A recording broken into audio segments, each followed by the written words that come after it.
Hey there. So I'm going to try and get back onto my 10EE follow-up on the cleanup and sort of mild refurb. So here's where I'm at so far. Got the ways all cleaned up. I've got things pretty well disassembled. Cleaned out this oil sump down here that I guess is probably used on some of these guys that are equipped with a coolant. This one doesn't have coolant. Let's see what else. So the back here, I cleaned everything up back here as well. Just an absolute greasy mess. I still have to get this cooling fan out of there, get that cleaned up. I've got the speed potentiometer housing out just so it could give me a little bit of room to, again, get things cleaned up. I'm going to wheel this thing on my pallet jack out on my little concrete pad right outside my shop so that I can do a better job of getting it all hosed down and rinsing out. It actually is cleaning up pretty good, and I still think I'm going to paint it. All the other layers of paint, believe it or not, that I bought this POR 15 degreaser, which is kind of like a super strength purple cleaner, and it literally just dissolved all those layers of non-factory paint off. But I've got a bunch of chips and different things, and I mean I could leave it, but I think I'm going to clean it up. And then back here, again, cleaned all that up, and got some rags stuffed in there so that the cleaning solution didn't get all into the wiring. There's a bunch of, let me pull this out here, a bunch of wiring in there that, oh, where is it? It's in there somewhere. There it is. I had one viewer that was asking about the ELSR, the electronic lead screw, and all that stuff is up here. And I think what I'll do maybe a little bit later is add to the video kind of how this thing goes together and how it comes apart. It actually is not that difficult to take apart. The biggest issue that I had is getting the tapered pins out. Most of them came out all right. This one, for some reason, was just absolutely jammed in there, and I wound up having to drill through it, get it, and then knock it out, which I did get it out, so I'll have to replace that one.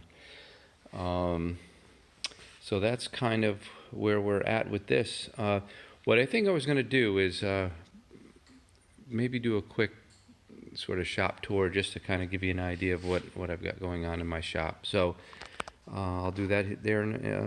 Well, you know what? I'm going to do it right now. So, little project right here. I live on a farm.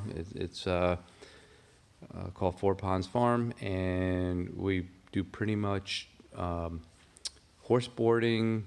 We raise some hogs, and we have a bunch of chickens. And I call it Chicken Run Shop because my chicken run is right outside my shop window, and I get to watch the antics of chickens while I'm working on my stuff. So anyway, this is a 1956 Farmall Cub. Has a sickle bar on it. It was in a field in Connecticut, completely rusted. I took the whole thing apart. Wasn't really planning on repainting and restoring, but I had it had bad hydraulics. So I had to take it apart, get the hydraulic. There's the hydraulic package right here out of there. Got new seals and so forth for it, and just tore into the thing and got it completely redone. So this was about 3 or 4 years ago that I did it. It sits outside mostly. I did put a new seat cover on it, but you can see that seat cover is sun damaged. Let's see if we can get the thing started up, and I'll show you. These little guys really run pretty nice, so we'll see how well it starts. Take the choke off. So, as you see, it really runs nice and quiet.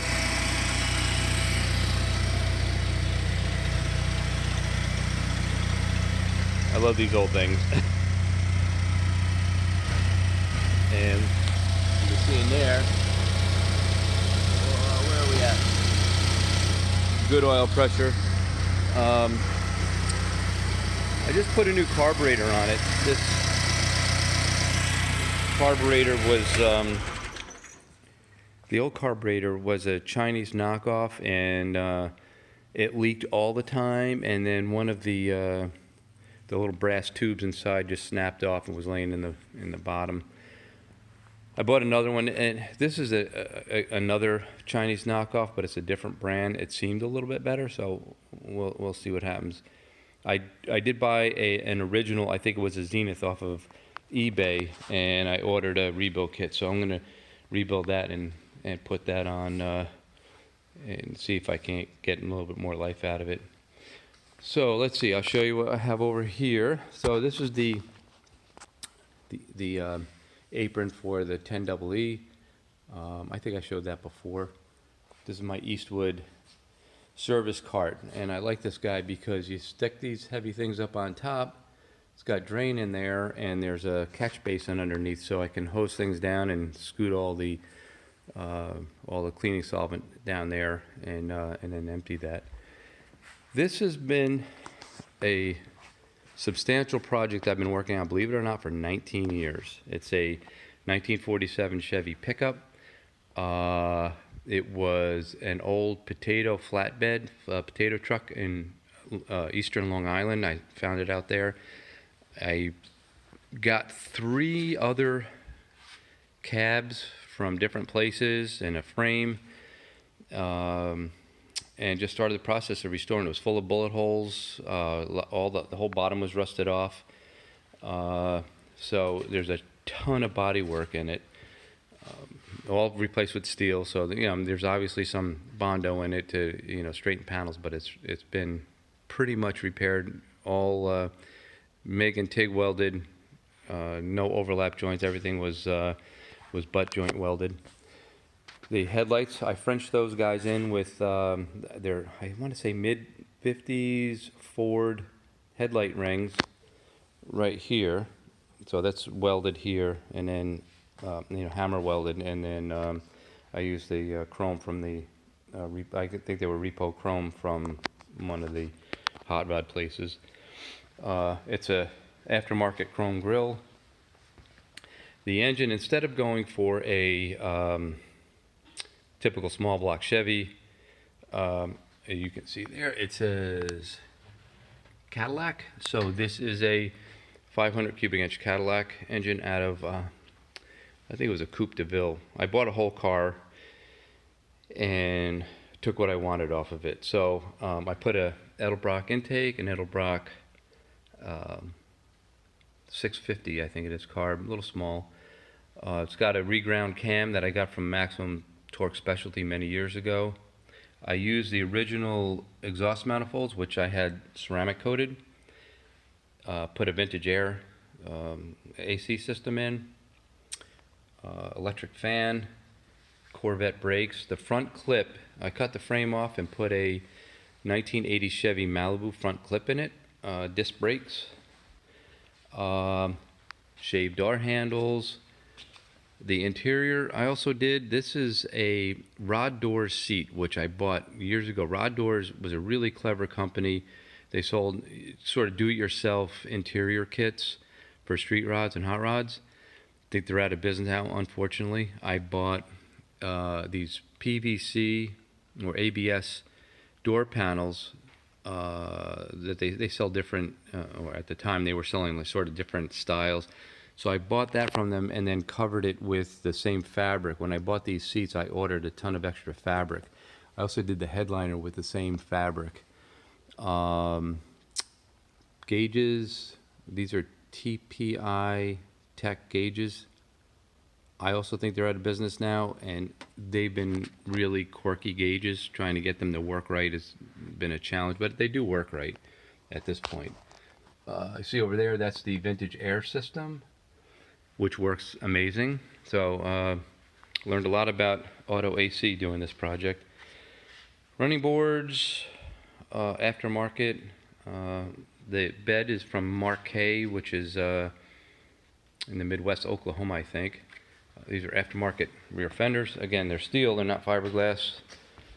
And a Mark K, it's a Mark, M-A-R-K-K, I believe, tailgate.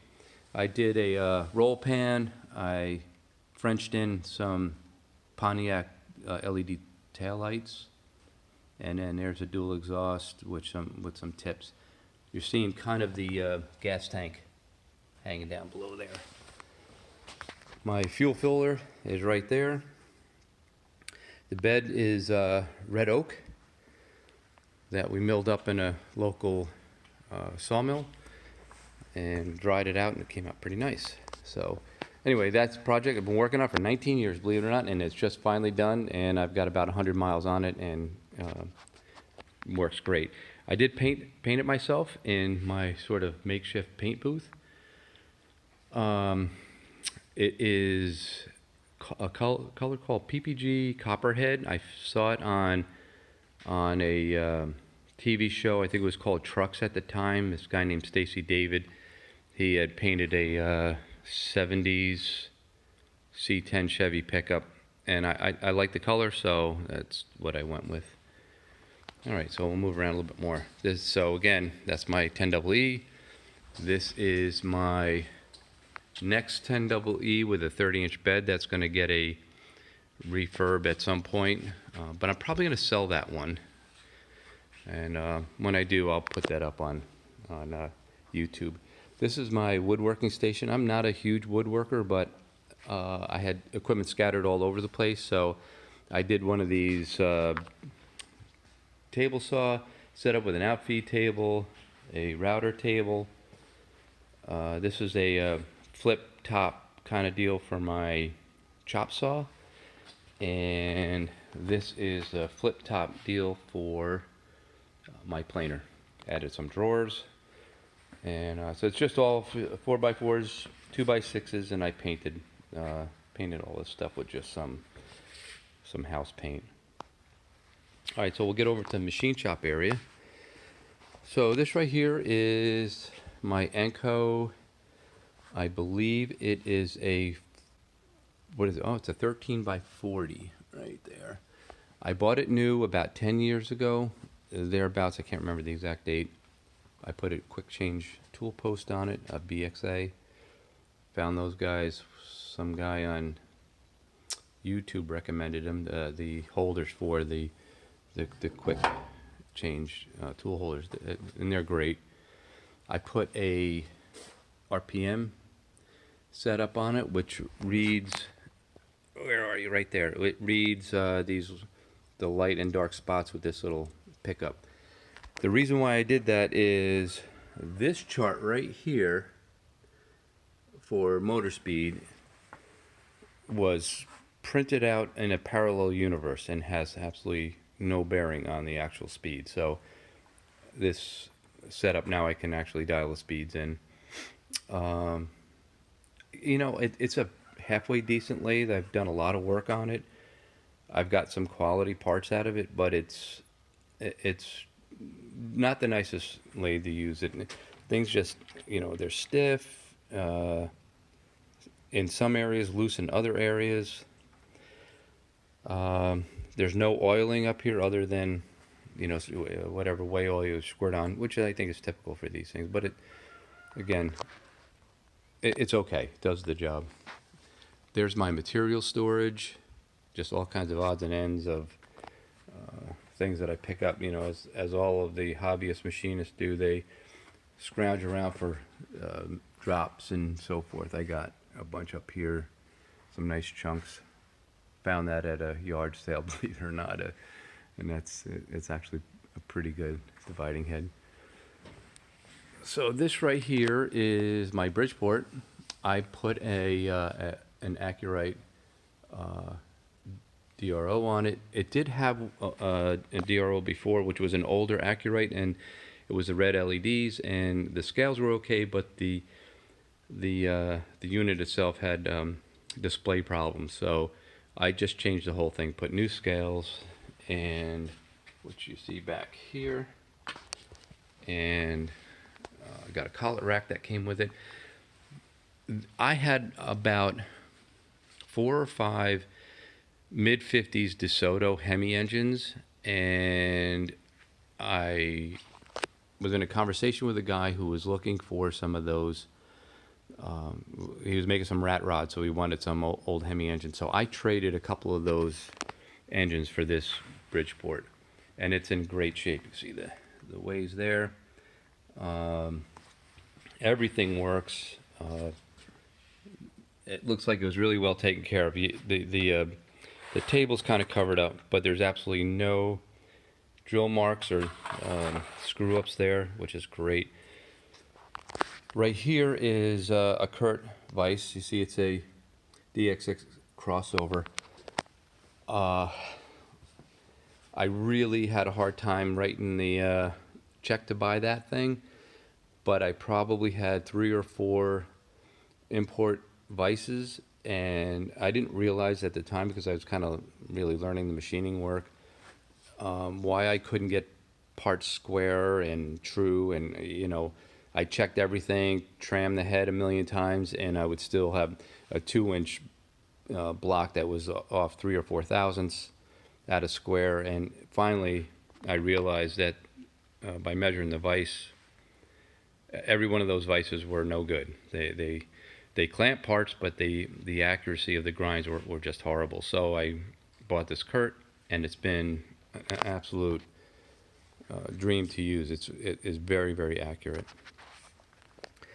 Right here is the 10EE that I had restored. I talked about this in the previous video. So I'm not to go into too much detail on this one, but it works great. I'm actually making, if you'll see right here, sorry, if you see right there, these are these little parts. I saw it in a Practical Machinist magazine. So I do a lot of work on screws, like cutting them down, rounding the ends over, I'm working on building a radial engine, quarter scale. And so this fellow on Practical Machinist magazine had this set of drawings for just, they're really just threaded cylinders with the backs are relieved. So you thread your part in, your screw, you can cut it off, you can face it, do whatever you want. You put a snap ring right kind of in the edge here that you can butt up against your collets. And so there's my stack of collets. Got these guys up here, collet holders. If anyone out there knows what this thing is, they came with the 10 double E's. I've got several of them. They obviously mount to the head, the D13, and they've got this numbering set up on there. Here's where it mounts to the lathe itself, and then here it mounts out again, almost like a spacer. So I have no idea what they are. I asked another machinist, he's like, I don't know what it is. So anybody out there knows what it is, I'd really be curious. Right here I've got a jet, sort of round column bench top mill. It's really handy to have to do some quick work if I have things set up in the other mill. I've had this thing for a long time. I actually made some pretty decent parts on it. As anyone who uses them knows, there's some limitations, but they actually do a pretty nice job. I have a Schar's small vise on it. Drill press, the Delta. Got this from some guy. I put a new chuck in it. I put a new rack on it, and I put new spindle bearings in it. But I got it for nothing, so a few $100s worth of parts, and it works great. Just picked this up at a machine shop sale. It's an older Kurt vise, and it actually is pretty nice. A few little marks on the top, but I'm getting in the middle, or just getting started to cleaning it up. Got that 3-in-1 sheet metal guy. It's a little bench top, 12-inch. I think it was $10 at a yard sale. There's all my grinders. I got this one set up here for doing tungsten for my TIG, and then just this one here has a Scotch-Brite wheel and a wire wheel, regular grinder, and then a belt sander and disc. This right here is a Grizzly bandsaw. Pretty happy with it, works great. Right here I have a Harrig Super 612. Oh, you want to see the chickens? There they, chickens are out there. And the rooster is doing what roosters do. So this surface grinder, it's all manual. It was in the bowels of some machine shop, probably had 5 inches of grease and snot all over it. I cleaned that all up. It works great. I spent about $1,000 on replacement parts, fixing things up. I put a cool mist setup on it, which works great.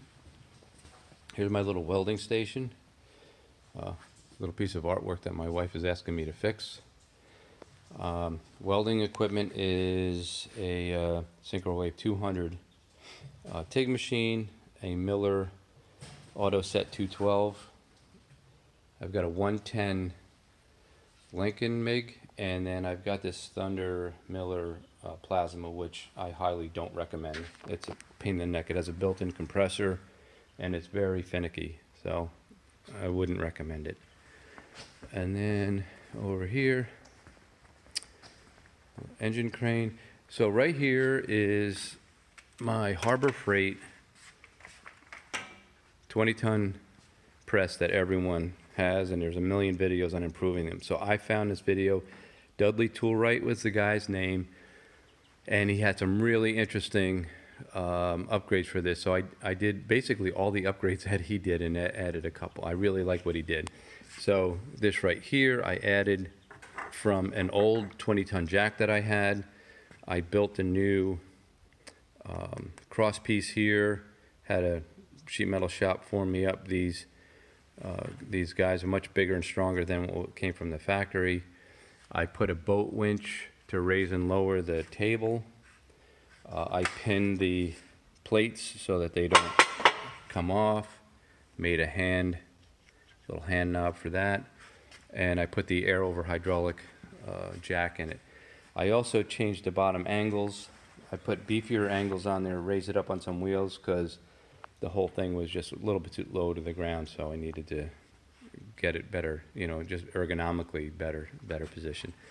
So I don't use the press a ton, but when I do want to use it, this is much more, what would I say, just overall a nicer experience. Whatever experience you would have with a jack or a press, it's better this way. Here's a arbor press that I got. I forget where that even came from. And then a wood bandsaw. My tool storage is this guy right here. It's a big Matco unit. I got it off of Craigslist. It was a retiring mechanic at a Ford dealership, and I don't know what this thing costs new. I would have never bought it new. I paid, I want to say, about $1,500 for it, maybe 10 years ago. And it's just insane. It's really an amazing tool cabinet. So like this, I got this is my metric drawer and my English drawer and my sockets and ratchets and so forth. So pretty nice. A Lista cabinet. This is my hardware cabinet. I don't remember where I got this. I got it maybe a year ago, two years ago, I guess. I just filled it up with all my hardware and stuff like that. Then over here is my Stanley Vidmar. I have them, mostly all my machining stuff, so, you know, taps and cutters and trying to keep things somewhat organized. I used to spend way too much time looking for stuff, and now at least I know it's in this cabinet. And then here is a granite block. Got this from a machine shop. Basically, if you could carry it away, you could have it. And went over there with a couple guys and carried it away. Came with the bench too. So I'm going to follow up this video with a bunch of videos on this project right here. I'm just figuring out how to conveniently get the video set up so that I can do that and not slow myself too far down. Time's a premium, so I really want to get the project done. But I think when I went to go do this and look for resources on YouTube, there really were very little on digging into these things. So, or actually, the ones that were out there were not so informative for what I was trying to accomplish. So, I think if I can do something that someone finds useful, why not? I'll see you next time.